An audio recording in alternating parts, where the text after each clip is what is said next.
अस्सलाम वालेकुम students, welcome to my channel. आज हम EDUA 403 का लेक्चर नंबर 12 स्टार्ट करने लगे हैं और आज के इस लेक्चर में हम मिड टर्म के हवाले से जो इम्पोर्टेंट थ्योरीज हैं वो डिस्कस करेंगे। ठीक है, तो हमारे पास 4 थ्योरीज हैं जो मिड टर्म में इंक्लूडेड हैं। तो स्टार्ट करते हैं साइको एनालिटिकल थ्योरी के साथ। साइको एनालिटिकल थ्योरी जो है वो सिगमंड फ्रॉयड ने इंट्रोड्यूस की। फ्रॉयड का जो एरा था वो 1856 से 1939 तक का है। ये एक ऑस्ट्रियन न्यूरोलॉजिस्ट थे जिन्होंने साइको एनालिसिस का फील्ड स्टार्ट की। उन्होंने ह्यूमन माइंड को समझने के लिए एक मशहूर मॉडल दिया जिसे हम आइसबर्ग थ्योरी कहते हैं। ठीक है, फ्रॉयड के मुताबिक इंसानी दिमाग जो है वो 3 लेवल्स पर काम करता है, कॉन्शियस, प्री कॉन्शियस और अनकॉन्शियस। कॉन्शियस जो है वो हिस्सा होता है जिसमें वो चीजें होती हैं जिनका हमें इस वक्त करंट सिचुएशन में ना होश होता है। ठीक है, कि आपकी थिंकिंग, जो बात आप इस वक्त कह रहे हैं, जिस चीज को देख रहे हैं, ये सब जो है वो कॉन्शियस माइंड में होता है। जैसे आप इस वक्त ये लेक्चर सुन रहे हैं तो ये आपको कॉन्शियस एक्सपीरियंस हो रहा है। ठीक है, प्री कॉन्शियस माइंड जो है ये मेमोरी का हिस्सा होता है कि जो चीज अभी आपको याद नहीं है लेकिन थोड़ी सी कोशिश आप करें तो वो आपको याद आ जाएगी। ठीक है, तो ये प्री कॉन्शियस में होती है। जैसे दोस्त का फोन नंबर है, आपको याद नहीं था लेकिन थोड़ा सा आपने सोचा तो याद आ गया। ठीक है, ये प्री कॉन्शियस माइंड है। ठीक है जी, अनकॉन्शियस माइंड देखते हैं तो फ्रॉड के मुताबिक ये माइंड का सबसे बड़ा और सबसे हिडन हिस्सा होता है। इसमें दबाए हुए इमोशंस, डर, छुपी हुई डिजायर्स, पुरानी पेनफुल यादें या कोई कॉन्फ्लिक्ट्स, ये सब शामिल होते हैं। ये हिस्सा डायरेक्टली हमें नजर नहीं आता लेकिन हमारी थिंकिंग और बिहेवियर को कंट्रोल कर रहा होता है। जैसे बचपन का कोई बुरा एक्सपीरियंस जो हमें याद भी नहीं है लेकिन फिर भी हमारे बिहेवियर को वो इफेक्ट कर रहा होता है। सही है, फ्रॉड के मुताबिक अगर कॉन्शियस, प्री कॉन्शियस और अनकॉन्शियस से डिसहार्मनी हो जाए तो इंसान मेंटल प्रॉब्लम्स फेस करता है, जैसे एंजाइटी, फियर या स्ट्रेस। इन चीजों को समझने के लिए फ्रॉड ने कुछ टूल्स दिए जिसमें था कि ड्रीम्स को एनालिसिस करना, फ्री एसोसिएशन यानी कि जो दिल में आए वो बोल देना। ठीक है, और आर्ट वर्क, ड्राइंग या डूडल्स वगैरह। ठीक है, ये टूल्स जो है वो फ्रॉड ने हमें दिए थे। फ्रॉड ने जो है आइसबर्ग की एग्जांपल दी कि आइसबर्ग ना समंदर में आधा डूबा होता है और आधा नजर आ रहा होता है। ठीक है, माइंड जो है वो बिल्कुल ऐसा ही होता है कि कॉन्शियस माइंड जो है ना वो ऊपर वाला हिस्सा है उस आइसबर्ग का जो हमें दिख रहा है, विजिबल है। प्री कॉन्शियस वो एक जो ऊपर से थोड़ा ही नीचे है। ठीक है, समंदर में है लेकिन थोड़ा ही नीचे है। तो ये वाला पार्ट जो है वो प्री कॉन्शियस है कि थोड़ा सा याद करने पे हमें वो चीज याद आ जाती है, जोर देने पे। और अनकॉन्शियस जो है ना सबसे नीचे समंदर में डूबा हुआ एक बहुत बड़ा सा हिस्सा है, वो अनकॉन्शियस है कि बहुत सारे एक्सपीरियंसेस से हम गुजर चुके होते हैं, वो हमें फौरी याद भी नहीं आते लेकिन वो कहीं ना कहीं हमारे दिमाग में बैठे हुए होते हैं। ठीक है, जो कहीं हम पे इफेक्ट करते हैं जिंदगी में। ठीक है, आर्ट टीचर्स के लिए साइकोएनालिटिकल थ्योरी के टीचिंग रोल पे अगर मैं बात करूँ ना तो देखिए आर्ट टीचर्स के लिए ये थ्योरी बहुत इंपॉर्टेंट है क्योंकि बच्चे अपने इमोशंस को ड्राइंग, कलर, लाइंस या शेप्स के थ्रू एक्सप्रेस करते हैं। टीचर को 3 चीजें करना जो है वो सीखनी होती है। क्या है वो 3 चीजें? वो है प्रॉब्लम आइडेंटिफाई करना कि जब स्टूडेंट इमोशनल स्ट्रेस में हो तो वो हर बात, हर फीलिंग एक्सप्रेस करता है, तो टीचर उसकी बातों और आर्ट वर्क से जो है ना उसका प्रॉब्लम समझने की कोशिश करता है कि वो किस प्रॉब्लम से गुजर रहा है। ठीक है, जैसे अगर बच्चा कोई डार्क कलर्स यूज कर रहा है तो हो सकता है कि वो बच्चा अपसेट हो। ठीक है, तो ये टीचर की रिस्पॉन्सिबिलिटी है उसके प्रॉब्लम को आइडेंटिफाई करे। ठीक है, ट्रांसफरेंस यानी कि इमोशंस टीचर की तरफ ट्रांसफर होते हैं इसमें ना, तो स्टूडेंट क्या करता है कि अपने इमोशन टीचर पर प्रोजेक्ट कर रहा होता है। टीचर को समझना होता है कि बच्चे का बिहेवियर किस प्रॉब्लम का सिग्नल दे रहा है। ठीक है, और ड्रीम इंटरप्रिटेशन कि कभी कभी स्टूडेंट्स जो है वो ड्राइंग्स में वो चीजें बना देते हैं जो वो वर्बली नहीं बोल सकते। सही, टीचर इन ड्राइंग्स को समझकर उनकी इमोशनल नीड जो है वो आइडेंटिफाई करता है। ठीक है, तो ये 3 चीजें जो है ना वो टीचर को सीखना होती हैं। ठीक है, आर्ट थेरेपी में जो है ना साइको एनालिटिकल थ्योरी का प्रैक्टिकल यूज होता है कि आर्ट थेरेपी बच्चों के लिए बहुत इफेक्टिव होती है क्योंकि ड्राइंग बोलने से आसान होती है। ठीक है, ड्रॉ कर देना ईजी होता है अपने एक्सप्रेशंस को। बच्चा जो है वो अपना दुख, डर या कोई हिडन फीलिंग है उसको कलर और शेप्स में एक्सप्रेस कर लेता है। ठीक है, आर्ट थेरेपी में क्या होता है कि बच्चे अपनी विशेस, अपने कॉन्फ्लिक्ट्स, मेमोरीज या फियर्स जो है उनको ड्राइंग में दिखाते हैं। टीचर उन ड्राइंग्स को समझकर स्टूडेंट के इमोशनल प्रॉब्लम्स को सॉल्व करने में हेल्प करता है। ये प्रोसेस स्टूडेंट्स को मेंटली स्ट्रांग बनाता है और स्कूल लाइफ को स्मूथली एडजस्ट करने में मदद देता है। इसके बाद हम स्टार्ट करते हैं gestalt theory. Gestalt theory Germany से स्टार्ट हुई और इसके मेन साइकोलॉजिस्ट थे वैक्स वर्थमर, कर्ट कॉफका और वॉल्फगंग कॉलर। गेस्टाल्ट का मतलब होता है ऑर्गेनाइज्ड होल या पूरा नक्शा या पूरी शक्ल। ठीक है, गेस्टाल्ट साइकोलॉजिस्ट कहते हैं कि इंसान चीजों को उनके पार्ट्स में नहीं बल्कि पूरी शक्ल में देखता है। जैसे अगर आप एक दरख्त को देखें तो इसका ट्रंक, ब्रांचेस, लीव अलग अलग दिखते हैं, लेकिन आप उनको पार्ट्स में नहीं सोचते, आप सिंपली एक दरख्त देखते हैं। ठीक है, यानी होल। गेस्टाल्ट का जो सिंपल कॉन्सेप्ट है ना वो ये है कि the whole is different from the sum of its parts. यानी इंसान का ब्रेन जो है वो naturally simple, clear, organised form choose करता है। इसे लॉ ऑफ प्रेग्नेंस या लॉ ऑफ सिंप्लिसिटी भी कहते हैं। गेस्टाल्ट लॉज जो है ना वो डिफरेंट लॉज का मजमुआ है। ठीक है, हमारे पास गेस्टाल्ट लॉज में 6 लॉ हैं। ठीक है, तो सबसे पहला इसमें है लॉ ऑफ प्रेग्नेंस के दिमाग जो है वो हमेशा सबसे सिंपल और बेस्ट फॉर्म चूज करता है, चाहे पिक्चर मुश्किल हो, दिमाग उसे सिंपल शेप बनाता है। ठीक है, फिगर ग्राउंड लॉ आ जाता है कि हम एक वक्त में बैकग्राउंड और फोरग्राउंड को अलग कर लेते हैं। ठीक है, लाइक रूबन वास कि कभी कोई फेसेस दिखते हैं, कभी वास दिखता है। ये दिमाग की एबिलिटी फिगर और ग्राउंड चूज करना है। ठीक है, लॉ ऑफ प्रॉक्सिमिटी है कि जो चीजें आपस में करीब होती हैं दिमाग उनको ग्रुप समझता है। जैसे 2 सर्कल्स अगर आपस में करीब करीब हो, पास पास हो, तो दिमाग समझता है कि ये एक ग्रुप है। ठीक है, लॉ ऑफ सिमिलैरिटी है कि जो चीजें मिलती जुलती होती हैं कलर, साइज, शेप वगैरह के हिसाब से, तो वो सब सेम ग्रुप की लगती हैं। ठीक है, लॉ ऑफ क्लोजर है कि दिमाग अपनी मर्जी से गैप्स फिल करता है। ठीक है, कि अगर स्क्वायर का थोड़ा हिस्सा मिसिंग है तो दिमाग फिर भी उसे स्क्वायर मान लेता है।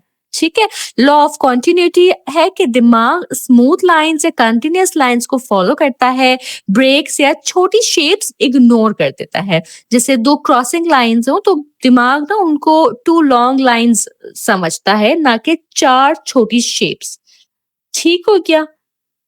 गेस्टाल्ट थ्योरी जो है ये आर्ट एजुकेशन में बहुत हेल्पफुल है क्योंकि बच्चे पूरी तस्वीर को एक साथ समझते हैं, पार्ट्स को अलग अलग नहीं समझते हैं। ठीक है, जब बच्चे ड्राइंग बनाते हैं तो वो इमेज को अपने दिमाग की सिंप्लिसिटी के मुताबिक मॉडिफाई करते हैं। टीचर को समझना चाहिए कि हर बच्चे का जो परसेप्शन है वो अलग है। ऑब्जर्वेशन टीचर का सबसे इंपॉर्टेंट टूल होता है। हर बच्चा अपनी मेंटल, कॉग्निटिव और क्रिएटिव लेवल के हिसाब से ही ड्राइंग्स बनाता है। आर्ट टीचर्स को इंटेलिजेंस को सिर्फ ड्राइंग की क्वालिटी से जज नहीं करना चाहिए।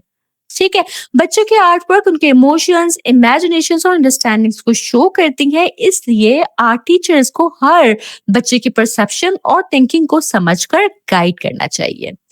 ठीक है जी, इसके बाद आगे पढ़ते हैं हम बिहेवियरिस्ट थ्योरी की तरफ। बिहेवियरिज्म या बिहेवियरिस्ट थ्योरी एक लर्निंग थ्योरी है जो कहती है कि इंसान का सारा बिहेवियर जो है वो एनवायरनमेंट की वजह से सीखा जाता है। यानी हम जिस एनवायरनमेंट में रहते हैं, जो चीजें हम देखते, सुनते और एक्सपीरियंस करते हैं वो ही हमारा बिहेवियर बनाती हैं। ठीक है, बिहेवियरिस्ट का मानना है कि सिर्फ ऑब्जर्वेबल बिहेवियर स्टडी होने चाहिए। दिमाग की इंटरनल आइडियाज, इमोशंस या फीलिंग्स जो है ये सब सब्जेक्टिव है और इनको मेजर नहीं किया जा सकता। ठीक है, इस थ्योरी के जो फेमस साइकोलॉजिस्ट हैं वो जॉन वेस्टन है, एवन पावलोव है, एडवर्ड थॉर्नडाइक है और बीएफ स्किनर है। बिहेवियर थ्योरी के 2 बेसिक टाइप्स है, एक है क्लासिकल कंडीशन जो कि एवन पावलोव ने बताई है और एक है ओपरेंट कंडीशनिंग, ये बीएफ स्किनर और थॉर्नडाइक ने बताई हुई है। ठीक है, क्लासिकल कंडीशनिंग क्या है कि इसका बेसिक आइडिया है एसोसिएशन से लर्निंग होती है। ठीक है, क्लासिकल कंडीशनिंग का बेसिक आइडिया है कि एसोसिएशन से लर्निंग होती है, यानी अगर 2 चीजें बार बार साथ हो जाएं तो दिमाग उनको पेयर बना देता है। पावलोव ने एक्सपेरिमेंट किया था, जो उनका डॉग एक्सपेरिमेंट था काफ़ी फ़ेमस। उसका क्या एक्सपेरिमेंट था कि डॉग फूड देखकर ना सलाइवेट करता है, ठीक है? बाद में डॉग जो है वो सिर्फ़ बेल सुनकर भी सलाइवेट करने लगा, क्योंकि बेल प्लस फूड बार-बार साथ हुआ, तो डॉग ने इस बात को कर लिया कि भई बेल होगी तो इसका मतलब है खाना, और फिर वो अपना सलाइवा निकालने लगा। ठीक हो गया? यानी बेल जो नॉर्मली सलाइवेशन नहीं करवाती है, सही है? लेकिन फूड के साथ उसको एसोसिएट कर दिया तो उसका रिस्पॉन्स फिर अलग हो गया। ठीक है, इसके एक प्रैक्टिकल क्लासरूम एग्जांपल भी देखते हैं कि अगर मैथ्स क्लास में टीचर हमेशा गुस्सा करे, डिफिकल्ट क्वेश्चंस दे या एक्स्ट्रा होमवर्क दे, तो स्टूडेंट का ब्रेन जो है ना वो मैथ्स को नेगेटिव फीलिंग के साथ एसोसिएट कर लेता है। ठीक है, इसको क्लासिकल कंडीशनिंग कहते हैं। ठीक है, आई होप कि ये बात आपको अब अंडरस्टैंड हुई होगी। दूसरा जो था ओपरेंट कंडीशनिंग का बेसिक आइडिया है कि बिहेवियर का रिजल्ट ही डिसाइड करता है कि वो बिहेवियर फ्यूचर में रिपीट होगा या नहीं। ये थ्योरी जो है ये थॉर्नडाइक और बीएफ स्किनर ने डेवलप की थी। थॉर्नडाइक्स लॉ ऑफ इफेक्ट जो है वो ये था कि अगर बिहेवियर का रिजल्ट अच्छा हो तो बिहेवियर रिपीट होगा, और अगर बिहेवियर का रिजल्ट बुरा हो तो बिहेवियर जो है वो कम हो जाएगा। ठीक है, इसमें रेनफोर्समेंट और पनिशमेंट आ गया था कि रेनफोर्समेंट जो है वो बिहेवियर स्ट्रांग होता है रेनफोर्समेंट से, और पनिशमेंट से क्या होता है कि बिहेवियर वीक हो जाता है। ठीक है, बिहेवियरिज्म को अगर क्लासरूम में देखें तो देखिए क्लासिकल कंडीशनिंग की एप्लीकेशन क्या है कि टीचर जो है वो पॉजिटिव चीजें क्लासरूम से एसोसिएट करे, जैसे क्लास को डेकोरेट करे, फ्रेंडली बिहेवियर रखे, ग्रुप वर्क करवाए, स्टूडेंट्स को स्माइल से ग्रीट करे, रूल्स क्लियरली एक्सप्लेन करे। इससे स्टूडेंट्स का ब्रेन जो है ना वो लर्निंग में उसकी पॉजिटिव एक्सपीरियंसेस एसोसिएट होंगे। ठीक है, और ओपरेंट कंडीशनिंग की एप्लीकेशन जो है वो क्लासरूम में ये है कि अच्छे बिहेवियर को रिइंफोर्स करें, praise, smile, stars, extra recess, small gifts ये यूज करें। जो आपका बुरा बिहेवियर है उस पर माइल्ड पनिशमेंट दें। ठीक है, अगर किसी बच्चे का बुरा बिहेवियर है तो उस पर माइल्ड पनिशमेंट दें, जैसे वार्निंग वगैरह। ठीक है, पर्सनल इंसल्ट ना करें, सिर्फ बिहेवियर को टारगेट करके किसी की पर्सनल इंसल्ट कभी ना करें। क्लियरली बताएं कि कौन से बिहेवियर रीजन पर पनिशमेंट किया जाएगा। ठीक है, सरप्राइज रिवॉर्ड्स दें कि रैंडम रिइंफोर्समेंट यूज करें ताकि मोटिवेशन जो है वो उनकी बरकरार रहे। बिहेवियरिज्म में ना एक एक्सटेंशन आती है सोशल लर्निंग थ्योरी की। ठीक है, जहाँ स्टूडेंट्स मॉडलिंग से सीखते हैं, यानी बच्चे देख कर सीखते हैं कि टीचर के बिहेवियर को कॉपी कर रहे होते हैं वो उसमें। ठीक है, तो ये सोशल लर्निंग थ्योरीज की एक्सटेंशन एक आज होती है। ठीक है जी, बिहेवियरिज्म थ्योरी के बाद आगे बढ़ते हैं हम कॉग्निटिव थ्योरी की तरफ। कॉग्निटिव थ्योरी वो थ्योरी है जो कहती है कि लर्निंग सिर्फ बिहेवियर चेंज का नाम नहीं, बल्कि लर्निंग का मतलब है सोचने समझने का प्रोसेस। यानी हम कैसे सोचते हैं, चीजें कैसे समझते हैं और नॉलेज को माइंड में कैसे स्टोर करते हैं। 1950s में एक मूवमेंट स्टार्ट हुई जिसे कॉग्निटिव रेवोल्यूशन कहा जाता है। इस मूवमेंट में psychology, computer science, AI, neuroscience, linguistics, anthropology सब मिलकर दिमाग के काम को साइंटिफिक तरीके से समझने लगे। कॉग्निटिव थ्योरी के दो बहुत इंपॉर्टेंट साइकोलॉजिस्ट हैं जो हैं जेन पियाजे, इनका एरा जो है 1896 से 1980 तक का है, और लेव वाइगोत्स्की, इनका एरा 1896 से 1934 तक का है। ठीक है, कॉग्निटिव थ्योरी बिहेवियरिज्म के अगेंस्ट क्यों आई? ठीक है, बिहेवियरिस्ट कहते थे कि सिर्फ वो ही बिहेवियर स्टडी करो जो दिखता है, दिमाग के इंटरनल थॉट्स की कोई वैल्यू नहीं है। ठीक है, कि बिहेवियरिस्ट का मानना था। लेकिन कॉग्निटिविस्ट ने क्या कहा, उन्होंने कहा कि नहीं, लर्निंग तब होती है जब माइंड इंफॉर्मेशन को प्रोसेस करता है, थॉट्स बहुत इंपॉर्टेंट है। ठीक है, यानी बिहेवियरिज्म सिर्फ बिहेवियर पे फोकस करते हैं, जबकि कॉग्निटिविज्म जो है वो mind plus thinking plus memory plus understanding in सबको फॉलो करता है। साइको एनालिटिकल थ्योरी जो है वो अनकॉन्शियस माइंड को एम्फोसिस करती है, जबकि कॉग्निटिव थ्योरी अनकॉन्शियस थिंकिंग को हाईलाइट करती है। ठीक हो गया, कॉग्निटिव लर्निंग होती क्या है? देखिए, कॉग्निटिव लर्निंग का मतलब है कि हम एनवायरनमेंट से इंफॉर्मेशन लेते हैं, दिमाग उसको प्रोसेस करता है, वह नॉलेज बन जाती है, और फिर हम उस नॉलेज को फ्यूचर में यूज करते हैं। ठीक है, लर्निंग तब होती है जब या तो नई नॉलेज ऐड हो या पुरानी नॉलेज जो है वो मॉडिफाई हो। कॉग्निटिव थ्योरीज जो है वो पॉजिटिव व्यू देती है, इंसान एक्टिवली सीखता है इसमें। पियाजे और वाइगोत्स्की कहते हैं कि बच्चे अपनी अंडरस्टैंडिंग खुद बनाते हैं। कॉग्निटिव थ्योरीज डेवलपमेंट को इम्पोर्टेंस देती हैं कि बच्चे का दिमाग कैसे ग्रो करता है। सही। इंफॉर्मेशन प्रोसेसिंग थ्योरी बताती है कि माइंड कंप्यूटर की तरह इन्फो को स्टोर करता है, ऑर्गेनाइज और यूज करता है। फिर इसमें आ जाता है कॉग्निटिव स्ट्रक्चरलिज्म। ठीक है, ये थ्योरी जो है ये जैन पियाजे ने दी थी। इनके मुताबिक क्या है कि लर्निंग तब होती है जब स्टूडेंट अपनी पुरानी नॉलेज, जिसका स्कीमा बिल्ड हुआ हुआ है, उसको यूज करता है और न्यू इंफॉर्मेशन को उसके साथ कनेक्ट करता है। यानी स्कीमा इक्वल्स टू माइंड में जो सेव्ड नॉलेज है। ठीक है, हर टॉपिक, एक्सपीरियंस या कॉन्सेप्ट जो है वो एक स्कीमा के फॉर्म में सेव्ड होता है माइंड में। नई इंफॉर्मेशन तब समझ में आती है जब वो पुरानी नॉलेज से लिंक हो जाए।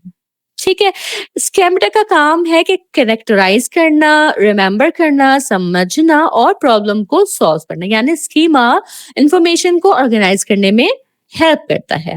एल्बा एंड हैशर के मुताबिक जो है ना, स्कीमा हमारे इंटरेस्ट के मुताबिक इंफॉर्मेशन को चूज करता है, न्यू इंफॉर्मेशन को ऑर्गेनाइज करता है, उसको ओल्ड नॉलेज के साथ मर्ज करता है और नई इंफॉर्मेशन को डीपली समझने में हेल्प करता है। डेविड ऑज़ेबल का कॉन्सेप्ट है कि मीनिंगफुल लर्निंग तब होती है जब स्टूडेंट न्यू इन्फॉर्मेशन को वो अपनी पुरानी नॉलेज के साथ रिलेट करते हैं। अगर रिलेशन नहीं बनता तो स्टूडेंट सिर्फ रट्टा लगाएगा। ठीक है, रोट लर्निंग होगी। और अगर रिलेशन बन रहा है कि पुरानी नॉलेज से नई इंफॉर्मेशन उसकी कनेक्ट हो रही है, तो फिर रियल अंडरस्टैंडिंग, डीप लर्निंग और लॉन्ग टर्म मेमोरी रहेगी। ठीक हो गया जी। तो इसके साथ ही हमारे ये तमाम थ्योरीज मुकम्मल हो जाती हैं मिड टर्म के हवाले से। मैं इनको भी आपकी आसानी के लिए समराइज कर देती हूँ। तो देखिए, साइको एनालिटिकल थ्योरी जो कि फ्रॉड ने पेश की थी, वो बताते हैं कि इंसान का बिहेवियर उसका अनकॉन्शियस जज्बात और बचपन के एक्सपीरियंस से बनता है। ठीक है, बिहेवियर थ्योरी जो कि पावलोव और बीएफ स्किनर ने दी, उनके मुताबिक सिर्फ वही चीज मानती है जो हमें नजर आती है और कहती है कि लर्निंग कंडीशनिंग से होती है। ठीक है, गेस्टाल्ट थ्योरी बताती है कि हम चीजों को हमेशा एक पूरे पैटर्न की शक्ल में समझते हैं, अलग अलग हिस्सों की तरह नहीं। कॉग्निटिव थ्योरी जो कि पियाजे और वाइगोत्स्की ने दी थी, उनके मुताबिक जहनी सोच, मेंटल प्रोसेस और नॉलेज को स्टोर और यूज करने का तरीका जो है ना, उस पर इनकी थ्योरी फोकस करती है। यानी इन तमाम थ्योरीज के मुताबिक इंसान या तो unconscious forces, observable behaviour, whole perception patterns या फिर मेंटल प्रोसेसिंग की वजह से सीखता है। इसके साथ ही हमारा ये लेक्चर भी यहाँ मुकम्मल होता है। मुझे उम्मीद है कि ये लेक्चर आपको समझ आया होगा, पसंद आया होगा। अगर आपके कोई कंफ्यूजन, कोई सवाल, कोई डाउट्स या कोई फीडबैक हो तो आप मुझे कमेंट सेक्शन में जरूर बताइएगा। मैं इंशाल्लाह पूरी कोशिश करूंगी आपको रिस्पॉन्स करने की। चैनल सब्सक्राइब करना हरगिज़ ना भूलिएगा और मेरे लेक्चर को अपने फेलो स्टूडेंट तक लाजमी पहुंचाएं ताकि मैक्सिमम स्टूडेंट्स अपने मिड टर्म की अच्छी प्रिपरेशन कर सकें। मैं अपने अगले लेक्चर के साथ इंशाल्लाह ताला जल्द हाजिर होंगी। तब तक आप सब अपना बहुत ख्याल रखिएगा।